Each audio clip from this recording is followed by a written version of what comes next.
The Battle of Midway, June 3rd to June 6th, 1942, was one of the decisive naval battles of history.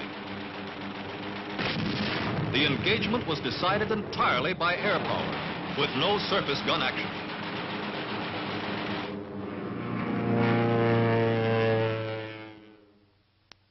At Midway, the Japanese repeated the pattern of the Coral Sea 1 month before. They approached in widely separated groups, seeking to draw out the American forces, and included a secondary operation, the Aleutians. The Doolittle raid on Tokyo of April 18, 1942, strongly influenced Japanese plans. The Japanese High Command accelerated their advance into the Solomons and New Guinea. Further advances were planned to include New Caledonia, the Fiji Islands, and Samoa. These to be followed by the capture of the strategic island of Midway and the occupation of the Aleutians. Many of these objectives had been set forth in previous plans. But the Battle of the Coral Sea had checked the Japanese advance southward by sea. The advance to the eastward was then ordered by Imperial headquarters. Thus, the lines of American communication would be cut, the areas west of Pearl Harbor would be denied, the balance of naval power in the Pacific would be upset. The Japanese Commander-in-Chief Combined Fleet felt that as a result of Pearl Harbor, the American fleet was temporarily inferior. But the American industrial potential made a fleet action imperative on the part of Japan. The approaches to Japan must be strengthened. By departing from their established naval policy of holding their fleet in Japanese-controlled waters and threatening something the Americans prized, the Americans might then feel compelled to commit their weaker forces and thus be brought to a vulnerable position. Thus, he hoped to bring off a decisive battle near Midway. Preceding the Midway attack by 1 day, there was to be reconnaissance in force against Dutch Harbor, which was to be struck a paralyzing blow to cover the seizure of Edak, Kiska, and Attu. This move would act as a diversion to Midway. Kiska and Midway could be used as bases for barrier patrols to detect any surprise penetration toward the heart of the empire. The Japanese commander believed that there would not be any powerful American units with carriers near Midway. He believed that the Americans patrolled daily west and south of Midway at a radius of 500 miles, but were not as vigilant in the northern area. He estimated the defenses of Midway to be strong and that submarines operated in the area. That Midway had 2 squadrons of flying reconnaissance boats, 1 squadron of Army bombers, 1 squadron of fighters, and that this air strength could be doubled in an emergency. This was an excellent estimate.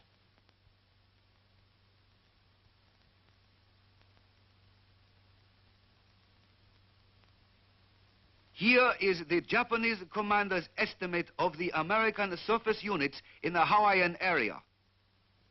He estimated 2 to 3 carriers. Actually, there were 3. He also estimated 2 to 3 special carriers and 2 battleships, but there were none in the Hawaiian area. He estimated 4 to 5 heavy cruisers, when actually there were 7. 3 to 4 light cruisers, there was only 1, and 4 very light cruisers, of which none were present. His estimate of 30 destroyers was correct, but at the time of the battle, only 14 were in the Midway area. His estimate of 25 submarines was correct.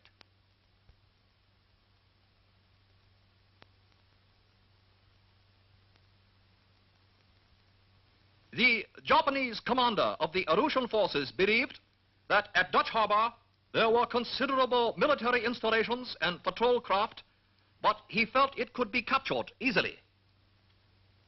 He also believed that Kiska and Attu had military installations and patrol craft.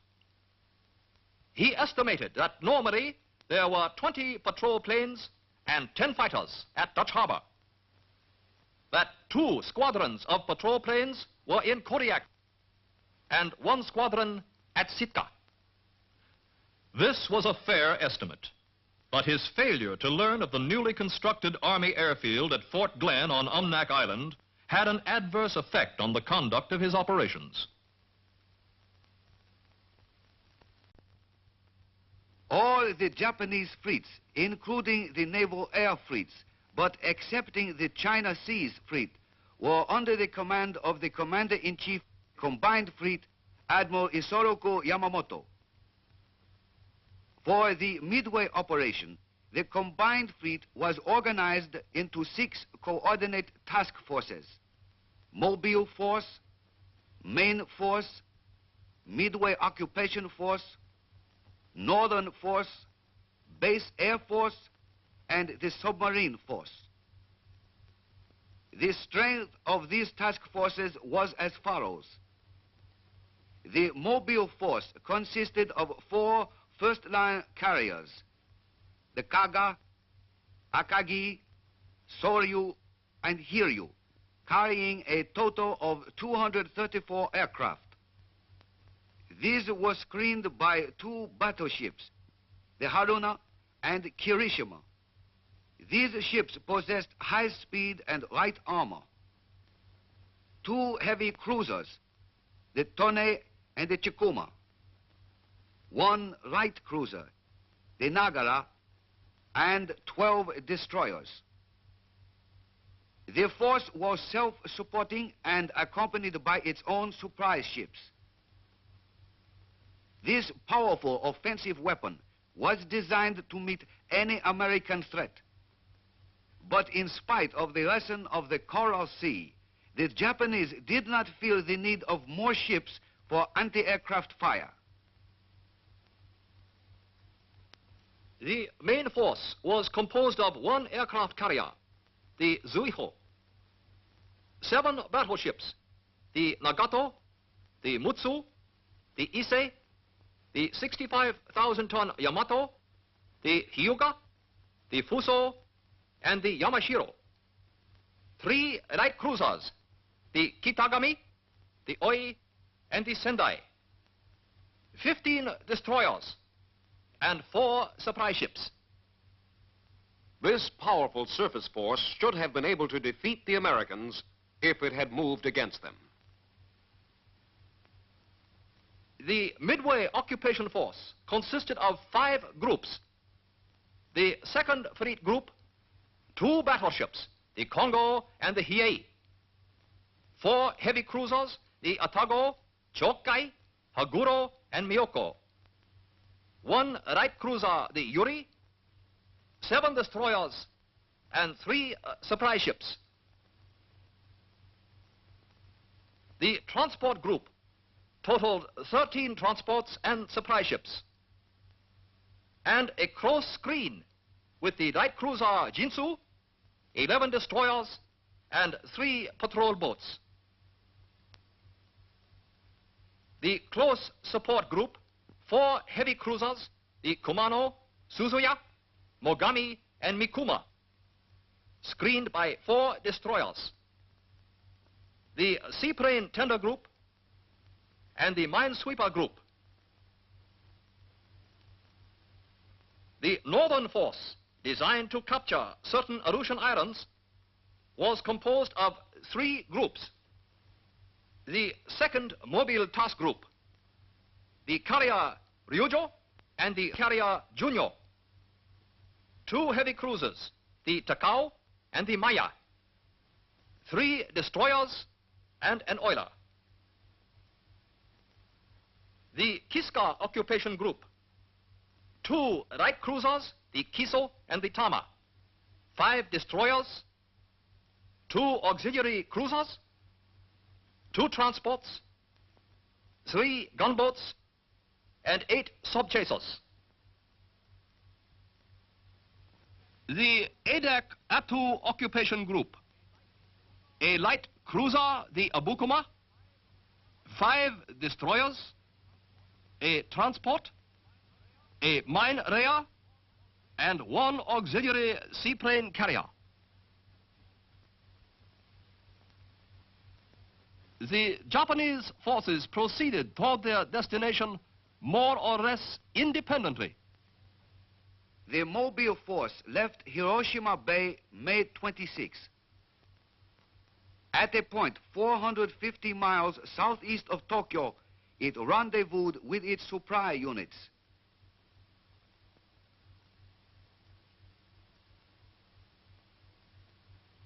On June 3rd, it was 600 miles northwest of Midway. The main force also departed Hiroshima Bay May 26th.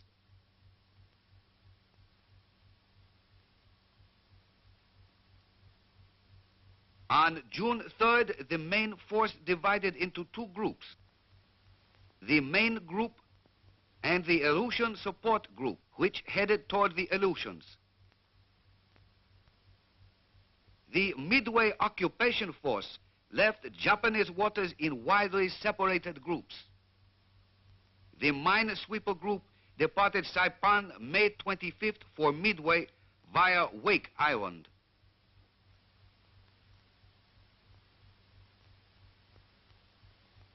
The transport group, the seaplane tender group, and the coast support group left Saipan May 27th and 28th.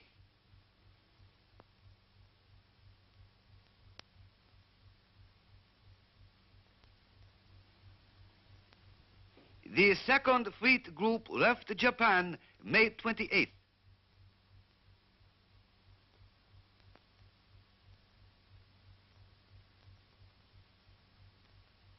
This group took position on the left flank of the transport group, seldom closer than 50 miles. The northern force left Japanese waters in 3 separate groups.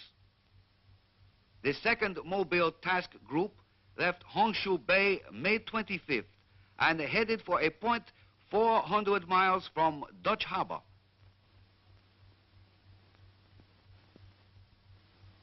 The Kiska occupation group left Honshu Bay on May 27th for Paramushiroto and from there departed for Kiska Island on June 1st. The Adak Atu occupation group left Honshu Bay on May 28th for the Aleutian waters.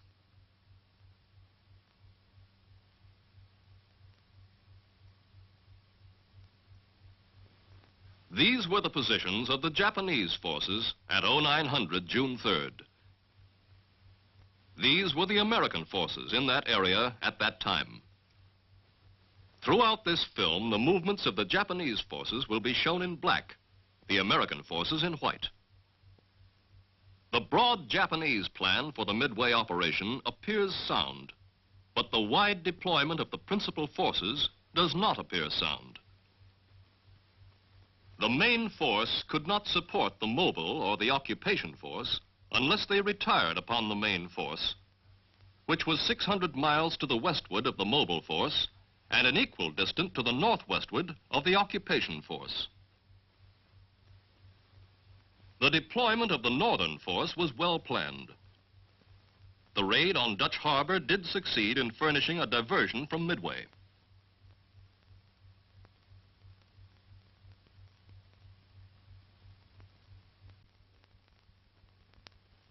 Admiral Chester W. Nimitz, Commander-in-Chief, U.S. Pacific Fleet, CINCPAC, was directed on April 3rd to assume command of all the armed forces in the Pacific Ocean area. Early in May, intelligence reached CINCPAC that caused him to believe the Japanese planned an invasion thrust at Midway and the Aleutians early in June. This information was remarkably complete.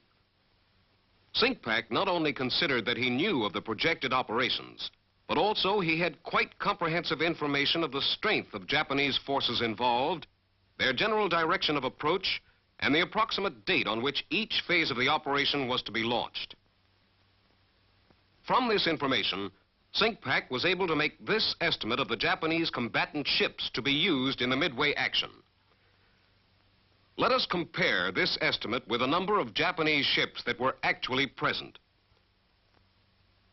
The estimate of carriers, heavy cruisers, and submarines was reasonably correct.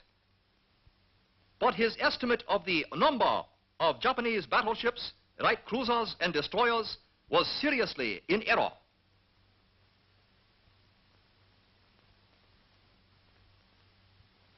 Commanding Officer Naval Air Station, Midway, expected that the Japanese carriers would not launch their planes at a greater distance than 200 miles. A search to 700 miles, the limiting radius of a PBY under bomb load, seemed adequate to meet this condition. He placed in operation a 22-plane search with PBYs. These searches were augmented by an 800-mile search from Oahu and a 700-mile search from Johnston Island to cover probable approaches to Pearl Harbor. Commanding Officer Naval Air Station, Midway, also knew that ordinarily an area of reduced visibility could be expected about 300 to 400 miles to the northwest of Midway. He felt that the Japanese commander, after leaving bad weather, would wait for dawn to fix his position before launching planes. Since dawn was about 04:15, the Japanese might be expected to strike Midway at 0600. The Japanese actually struck at 0630, June 4th. SINCPAC's commander in Aleutian waters had received intelligence on May 28th that the Japanese had one task group earmarked for the capture of Kiska and another for Attu. But he feared that this information was a deception to draw the American naval forces westward so the Japanese could move in behind them. He estimated that the most probable area of a Japanese landing would be the Umnak Dutch Harbor Cold Bay area, and decided to defend this area. His freedom of action was apparently seriously affected, as he was forced to rely upon land-based aircraft for the essential protection of his ships. The number of his airplanes was limited. Also, there were no airfields west of Fort Glenn. In addition, the distances between his naval surface forces and the bases from which his supporting aircraft operated, plus the almost total lack of darkness in a military sense, which darkness affected his ability to move without detection, all complicated his problem. His overall plan for the defense of Alaska appears sound, but his means available were not adequate. The sending of surface forces to the Aleutians was a difficult decision. SINCPAC believed Midway was the primary objective, and here he should maintain strength. But the Aleutians were the gateway to Alaska. If seized, American morale would suffer. Corregidor had fallen only 3 weeks before.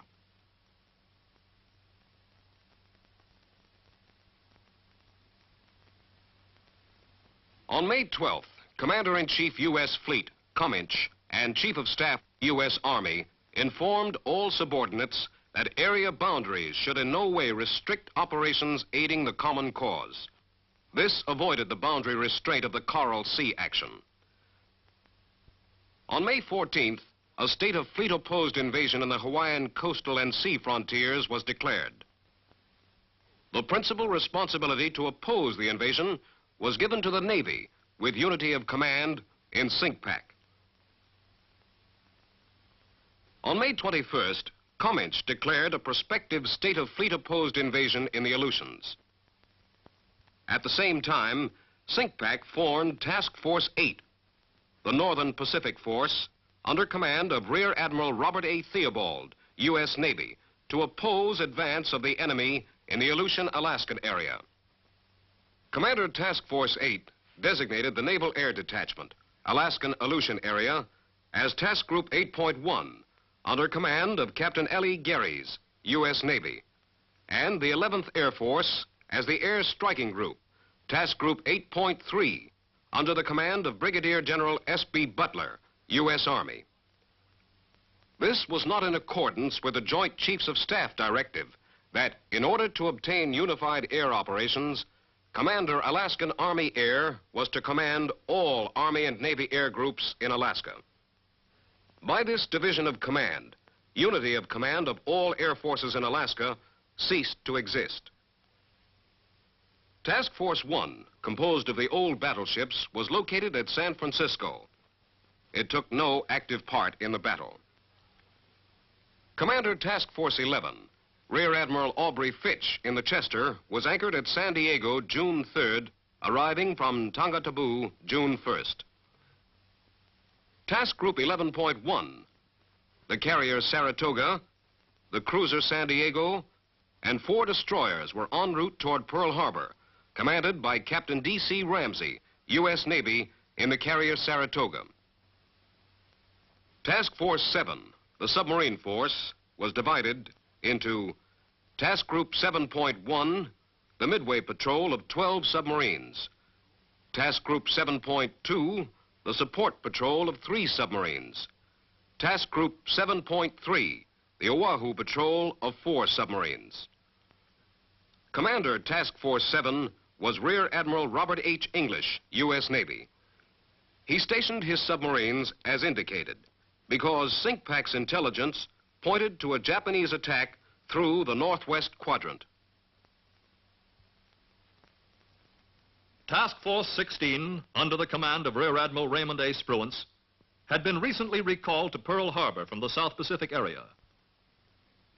Task Force 16 consisted of 2 first-line carriers, the Enterprise and Hornet, 5 heavy cruisers for screen, the Vincennes, New Orleans, Minneapolis, Pensacola, Northampton, 1 light cruiser, the Atlanta, and 9 destroyers, the Phelps, Balch, Ellett, Maury, Monaghan, Warden, Aylwin, Benham, and Conyngham.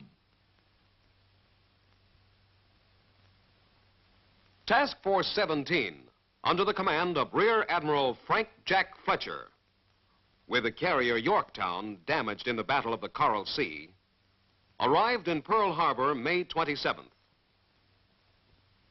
The rapidity of emergency repairs allowed Task Force 17 to sortie 3 days later. Task Force 17 had the Yorktown, a screen of 2 heavy cruisers, the Astoria and Portland, and 5 destroyers, the Russell, Hughes, Morris, Anderson, and Hammond.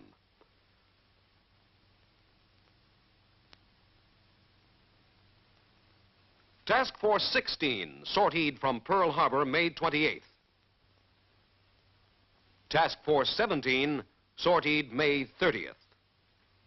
Task Force 17 rendezvoused with Task Force 16 June 2nd. On June 3rd, they were 320 miles from Midway. The 2 task forces operated independently. It was then believed that a 1-carrier task group could maneuver better under air attack and avoid collisions. This striking force, Task Force 16 and Task Force 17, was the main opposition to the seizure of Midway. Its air groups were well trained, although the Hornet crew lacked combat experience in the Pacific. SINCPAC placed this striking force where he could either outflank the expected Japanese forces or transfer it to the Aleutians. Comminch directed SINCPAC to oppose the Japanese forces by attrition tactics only and not to unduly risk cruisers and carriers. In compliance, SINCPAC directed his striking force commanders to be governed by the principle of calculated risk. The avoidance of exposure to attack by superior forces without good prospect of inflicting greater damage to the enemy.